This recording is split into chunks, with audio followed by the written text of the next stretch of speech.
So, in a moment, we'll begin again. Once again, if you see or hear something that you really, really like, there's no need to be quiet or shy about it. Boy, is she cute!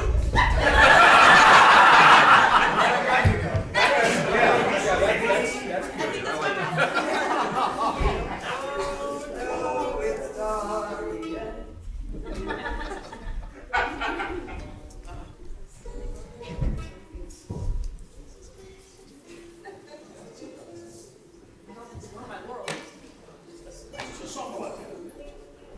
Emerging from the mere through the mist blanket, Grendel came stalking, God's wrath on. He sought to snare some sleeping things, to trap the guests of the tall gift house.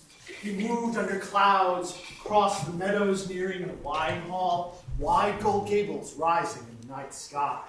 Not for the first time went he to Heorot, Hrothgar's gift hall, but never had he come craving a blood feast, with worse slaughter luck waiting there inside. He came to the hall, hungry for man's flesh, joyless and angry. The iron-bound door with smith-hammered hinges sprang at his touch. Raging for gore, gripping in his hand vice the ruined bulwark, he wrenched it aside and leapt into the hall, loomed with blood rage, aching with life lust. From his eyes shone forth a fearful glow, fire coals smoldering. Near him he saw, sleeping together, close war brothers, breathing peacefully. Pride plucking. He exploded with rage, growled with greed hunger, glared all around him, burning to break bodies from life breath, to feast on the men before morning's light. His luck left him that last slaughter night. No more after dawn would he murder and run. Yeah.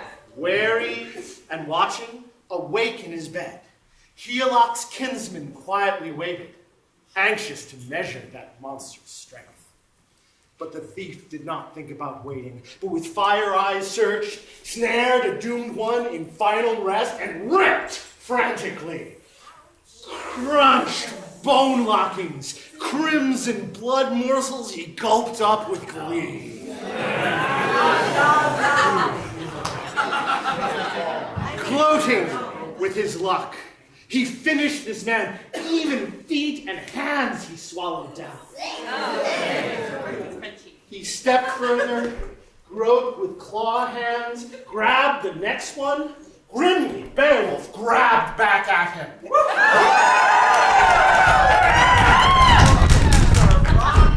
Gripped in his fingers that ghastly hand, tightened his grasp, tugged steadily.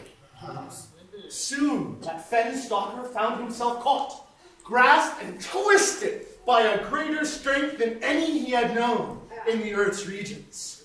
Iron finger clamps. Into his mind, doubt came nudging. Nowhere could he move. His thoughts yearned away. He wished to hide, and for the company of fiends, fear pulled at him.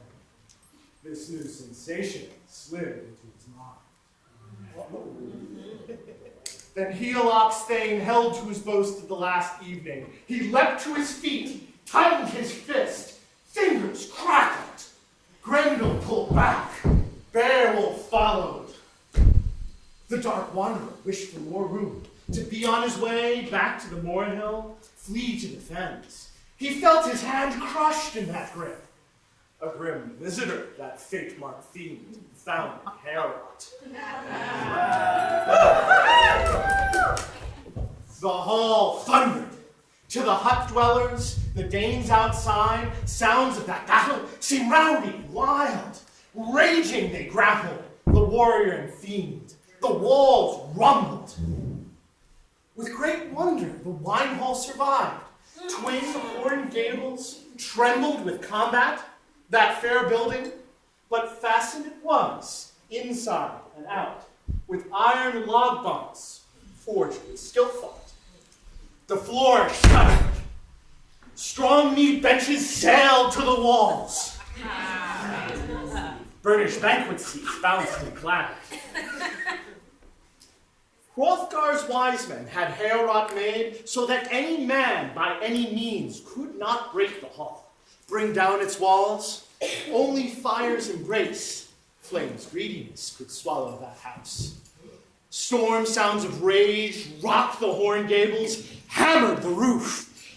Shivering Dane folk shook with hell fear, hearing through the walls a wailing cry. The enemy of God ground his blood teeth, howled to be gone, home to the ice streams far from that hall. Heolach's nephew, strongest mortal, mightiest of hand, locked that hell fiend hard within his grasp. Not for anything would the Earl's guardian free the murderer, let him flee to the moors, nor did he consider that sinful life of use at all. Anxious for their leader, Beowulf's men brandished their swords, lifted them high to help their liege fight for his life with file-hardened blades.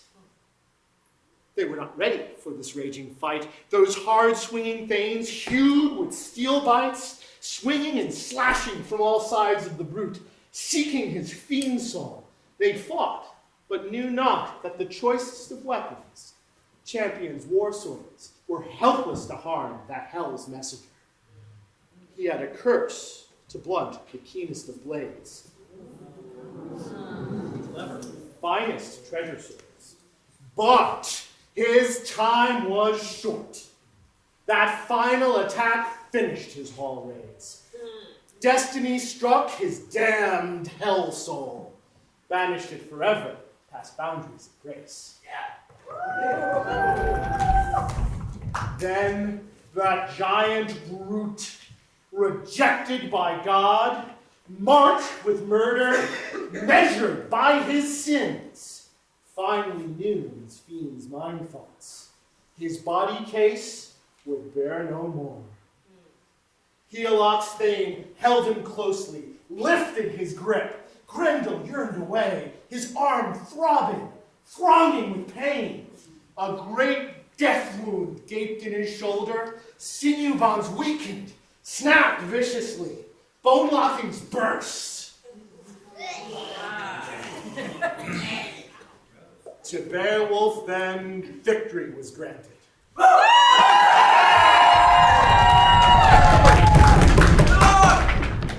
Grendel took flight, sickened with death, slouched under fen slopes to his joyless home, no hope to survive. He knew at last the number of his days.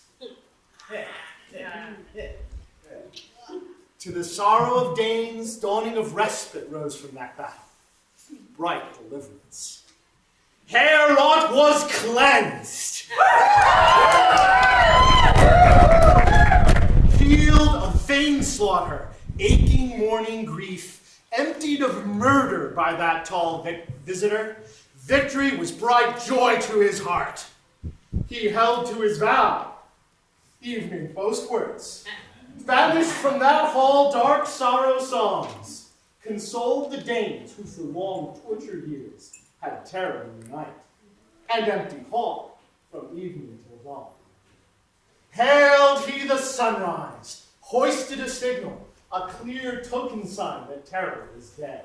Nailed Grendel's arm, that great handgrip, near the high gable's point of Heorot's roof.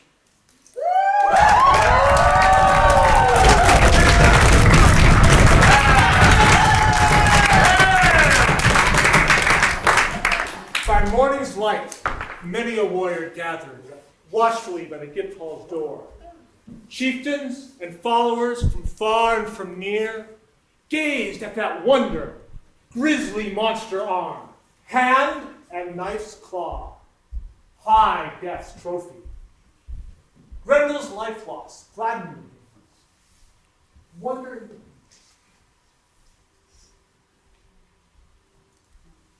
in their heart followed his footsteps, where he fled back to the moors, fled back to his death. This is the story that needs repeat. I apologize. Start again. Grendel's life his flat fingers. He followed his footprints where he fled to his death, went back to the mere, bleak monster home, teeming with knickers, tomb of the dead. The water turned, whelmed blood, roiled restlessly with red venom waves. Hot demon gore heaved from the depths. Grendel was deathward's doom. Man-killer laid down his life in that loathsome room. Hell received him and his heathen soul. Yeah! They turned away, wonder in their hearts. Old counselors carried by horses, many a young one mounted beside them, they turned back from the mere. Beowulf's renown filled their mind thoughts. Many a Speardane, mindful of that night, remembering hell years, swore that no man under mighty heaven, from south or north, on sea or land, was greater in battle than Beowulf the Geat, nor did he brave our bountiful lord, glad man Hrothgar, good man and king.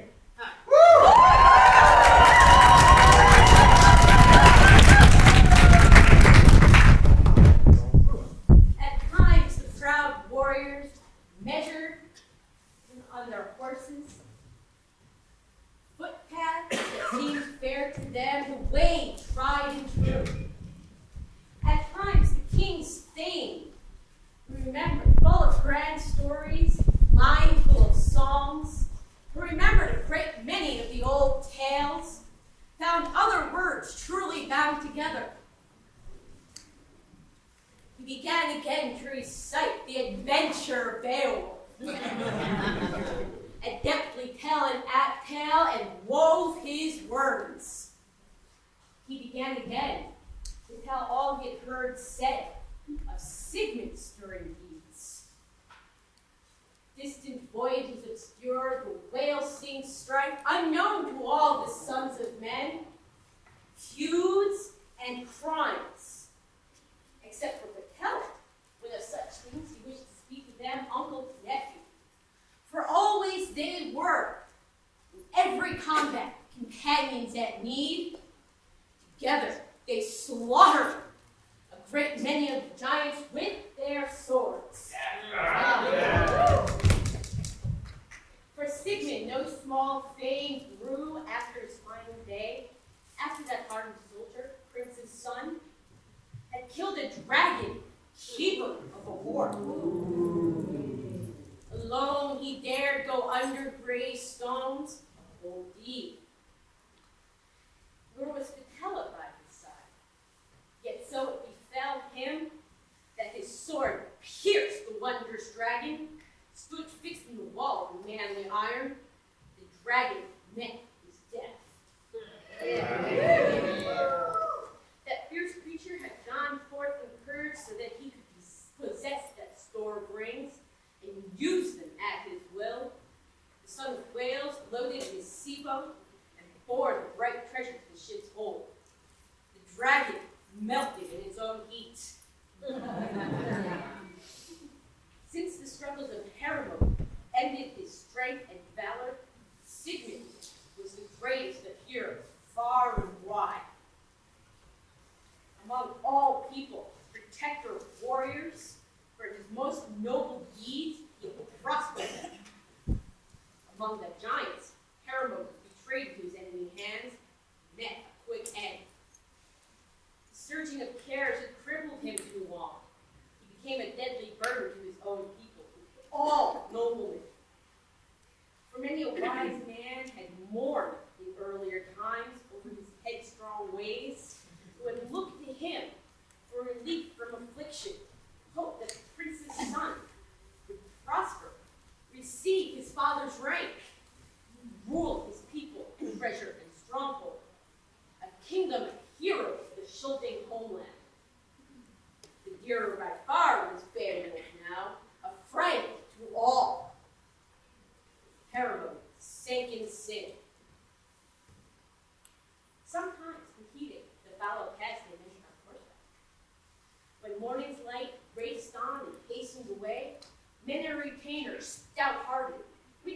the high hall in strange wonder. The king himself, keeper of the treasure hoard, strode gloriously from the woman's chambers, with a great entourage, a chosen retinue, with his royal queen by his side, measured the mead hall path with a troop of maidens.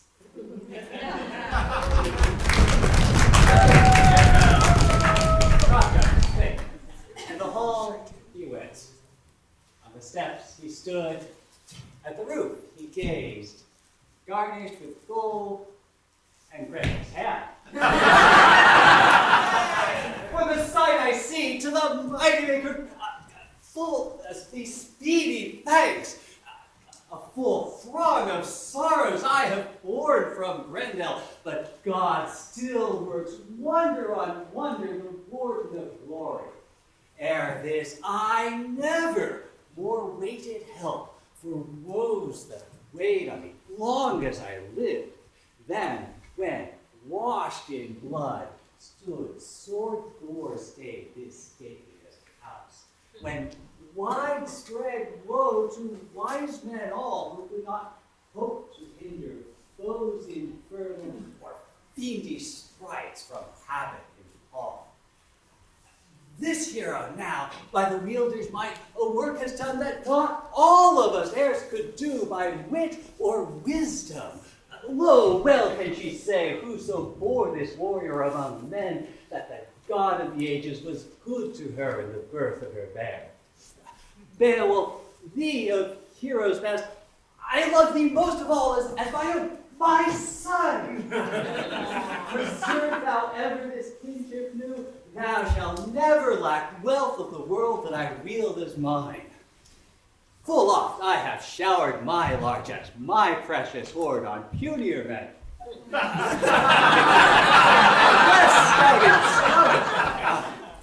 Less stout in struggle. But Beowulf, thee have fulfilled such deeds that thy fame shall endure through all the ages, as he ever has been the wielder reward thee still. Beowulf's sake. This work of war, most willingly we fought this fight, and fearlessly braved the face of the foe. Wouldst thou have but seen himself, the fiend in his trappings as he tottered to fall. Swiftly I thought, in strongest grip, to bind him down to his bed of death, so that in this hand of mine he might breathe his last. But it was not so. He broke away. Him I might not. The Maker willed not hinder from flight, nor strong enough hold the life destroyer. Too sturdy was he, and ruthless in running. For rescue, however, he left behind him in pledge, his hand, arm, and shoulder, nor aught of help could the cursed one thus procure at all. None the longer lived he, loathsome fiend, sunk in his sins. Sorrow holds him, tightly grasped in its grip of anguish, in baneful bonds where bide he must, evil outlaw, such awful doom as the mighty Maker meet him out. More silent seemed the son of Beowulf, boastful speech of his battle deeds. His athelings all, by the earl's great prowess, beheld that hand on the high roof set.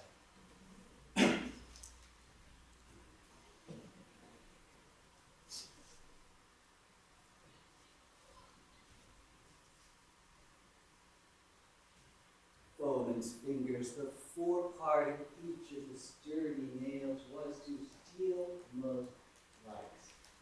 'Twas clear, they said, that him no blade of the grave could touch, nor cut away battle hand bloody from baneful foe.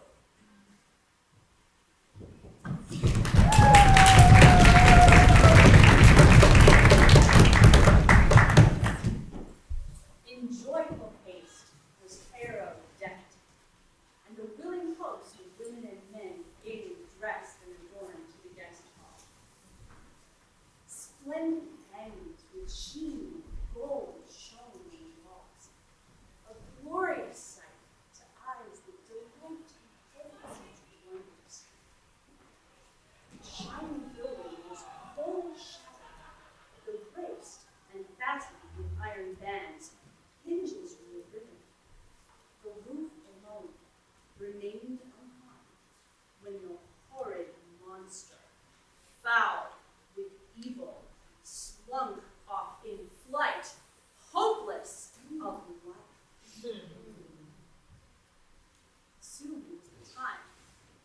son of Theoctona went to the wine hall. He fain would join with happy heart in the joy of feasting. I never have seen a mightier muster of proud retainers around their prince. Olive peas in bent benches had joy of the banquet. Their kinsmen, bold, Hrothgar and Hrothgar, happy of heart, in the high-built hall drank many a mead cup. The hall of Hrothgar was filled with friends. No treachery yet had troubled the shoulders. Upon Beowulf, then, as a token of triumph, Hrothgar bestowed a standard of gold, a banner embroidered, a burning and helm. In the sight of many, a costly sword before the hero was borne on high. And Beowulf drank of many a bowl.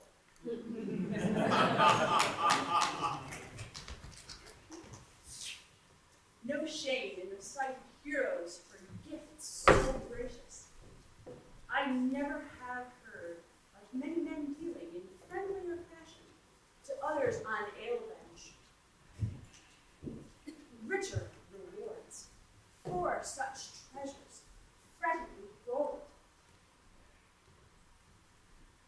In the crest of the helm, a crowning wreath, woven with wireless, warded the head, lest tempered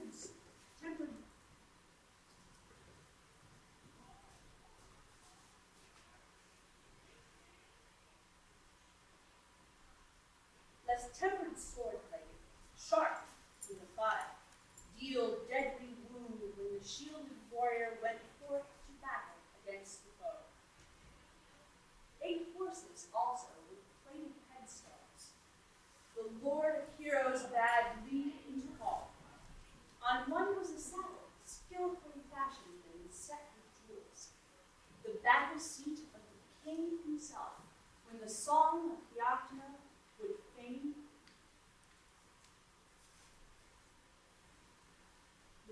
take part in the play of swords.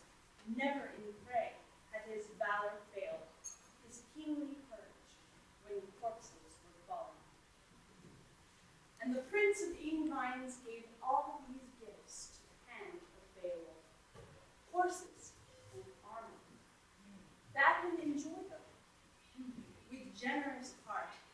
The noble leader, the lord of heroes, rewarded the struggle with steeds and with treasure, so that none can belittle and none can blame who tells the tale as it truly happened.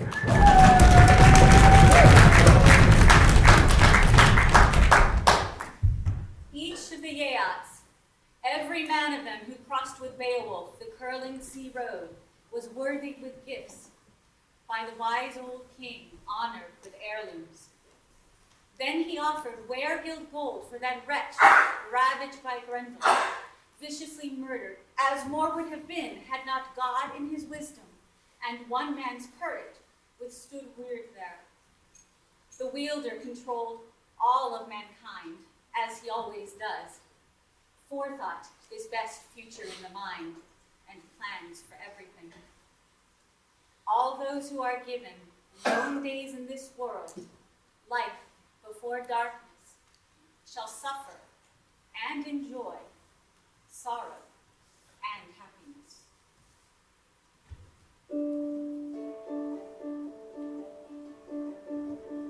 Then sweet strumming silenced the company. Harpstrings sounded for Halfdan's son. Fingers drew notes, found story words, hushed mead benches when Hrothgar's minstrel mourned a winter tale, matched it with song of the house of Finn, of that fatal night visit when that doomed hall guest, Knaf the visitor, fell to death rest in Frisian slaughter. Hildebert, Finn's wife and Knaf's sister, praised not that day. Tormented queen, bereft of loved ones by linden shield play, her brother and son slain in treachery by deep spear bites. Dark was her mourning. With heavy heart thoughts, Hope's daughter-child measured destiny when darkness paled, when gray-light skies spread before her eyes black murder veiled. Battle slaughter won, fetched the life breath. Finn's warrior thanes, all but few, ended at last when Hengist and his men held against them all. Nothing could flush them, fighting was stalled with ominous silence. At the end of slaughter was no victory.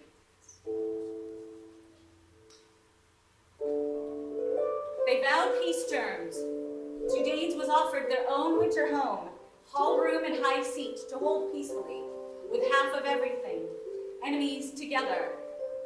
Before the gift throne, Folkwall the sun would honor the Dane each day and nighttime. Welcome with rings, warriors of Hengist. Give from his treasure gold arm bracelets, equal in boasting, beer cups, and song. And so they swore together, solemn companions, a firm peace pact. Finn gave to Hengist, in full hall council, hard oath bindings with his elders' advice. In honorable plenty he would hold them. No envious hall fame, with words or with deeds, would damage that peace. No Dane would lament, with malice on his tongue, that they now follow, forced by that truce, their lord's life-taker through that long winter. If one Frisian, with foul hate words, mindful of mischief, should mention battle thoughts, a sharp sword edge would silence that tongue. Oaths were honored. Old gold treasure brought from the hoard. The best warrior, lord of the war dames, was laid upon the fire. Heaped on the bale fire, battle gear waited. Blood-stained corselets, cloven mask helmets gilded with boar heads, grim slaughter guards, with too many warriors wounded to rest. Then came Hildeburh, where her nap lay waiting, bade that her son be swallowed by flames, next her brother, nephew by his side. At his uncle's shoulder, she sang, in her grief, a keen sorrow song as they settled him there.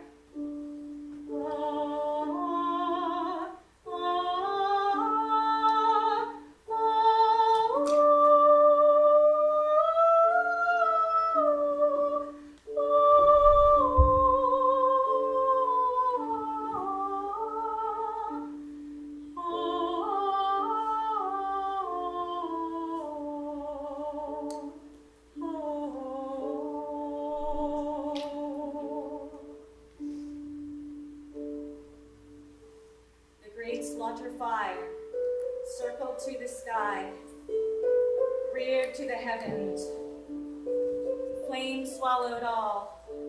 The greediest of spirits sucked them away. The Finns and the Danes. Fled was their glory.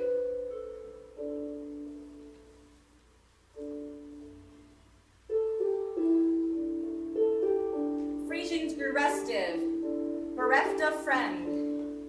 Some took winter leave, sought their bloodkin, homes and mead halls.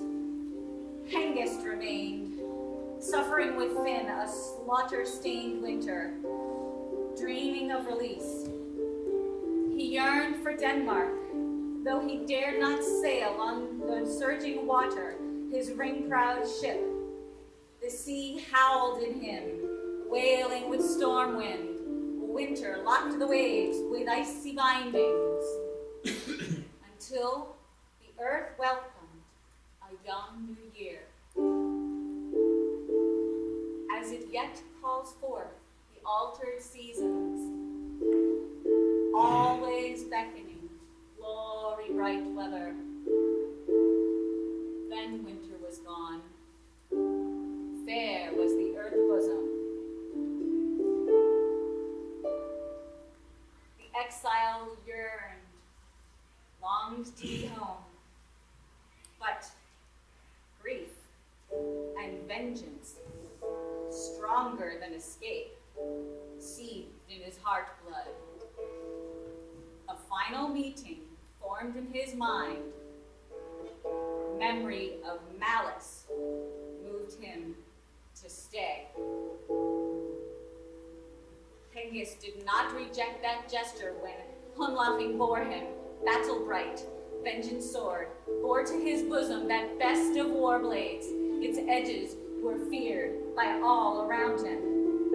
Finally to Finn, Frisian war king, came dire sword death under his own roof.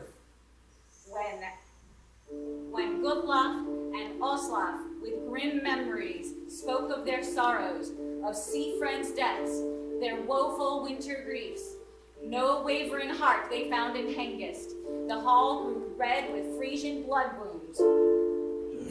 Finn perished there, king with his men, and his queen was taken.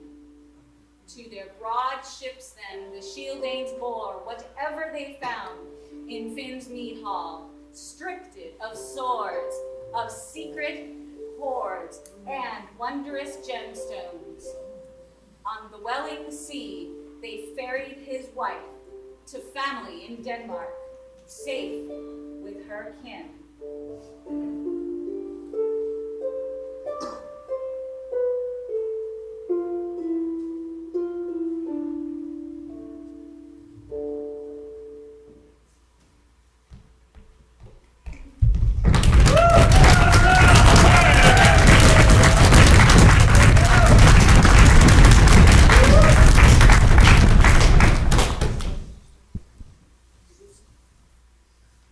This lay was sung through the story of the show.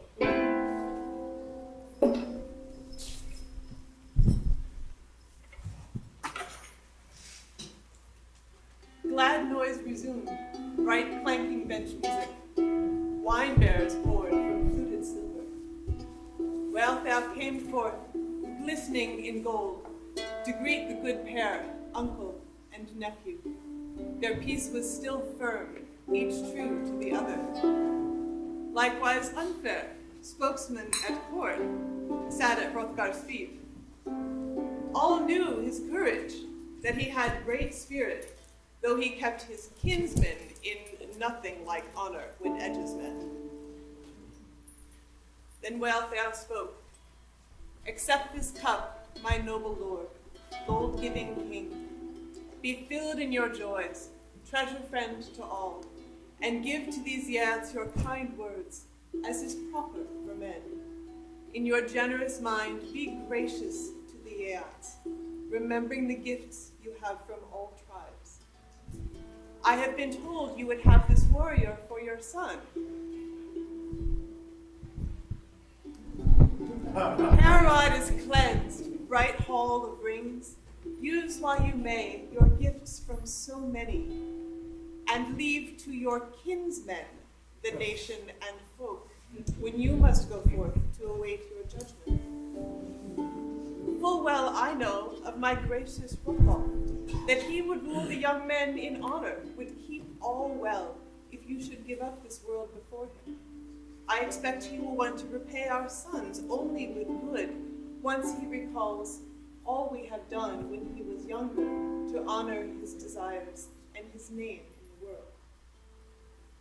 She turned to the bench where her sons were sitting, Hrethric, Hrothmund, and all the young men, the sons of nobles. There sat Beowulf, the Geatish hero, between the two brothers.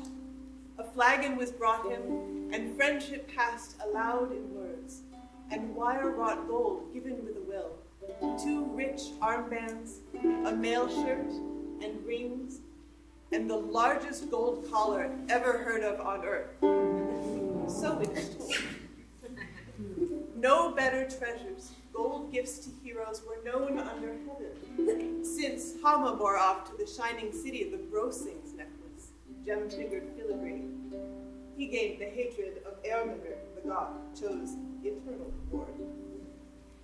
This collar ring traveled on Higelac breast, on his final voyage, nephew of Swerin, when under the standard he defended his treasure, spoils of the kill. Fate took him off that time he sought trouble, stirred up a feud, a fight with the Frisians in his pride and daring. He wore those gold wires, rarest gemstones across the cup of waves, a mighty prince. He fell beneath his shield. Into Frankish hands came his life, body gold, and the great ringed collar. Lesser warriors rifled the corpses after battle harvest. Dead Yeats filled the field. Now cheers for Beowulf rose. And well thou spoke before all the company. Enjoy this neck ring, my dear young Beowulf, and have good luck in the use of these war shirts. Have all success. Make known your strength, yet be to these boys gentle in counsel. I will not forget you for that. You have brought it about that far and near none but admire you, and always will, a sea-broad fame walled only by wind. While you may live, be happy, O Prince. It is right that I give you these jeweled treasures. Be to my sons gracious in deeds, winner of all joys in your great strength. Each noble here is true to the other, every kind heart, death loyal to Lord. The Thanes are united, a nation prepared. Our men, having drunk, will do as I ask. Then she went to her seat. It was a great feast. They drank rare wine. Little they knew of their long-prepared fate that came again fiercely to many a noble, once evening had come, and mighty Hrothgar retired to his chambers, the king to his rest. A great many men occupied the hall, as often before, cleared away bench planks, laid out their bedding. One of those beer drinkers, who was soon to die, lay down to hall rest right in his fate. At their heads were placed their round battle shields, bright linden wood.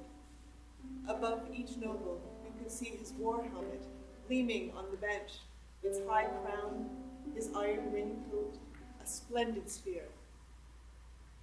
This was their custom, to be ready for battle at any time, at home or out harrying, whichever occasion might turn to a time when their sworn lord had need of their strength.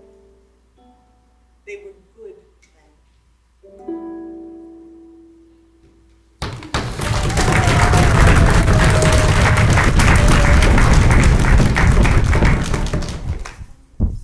And on that note, an intermission, 15 minutes.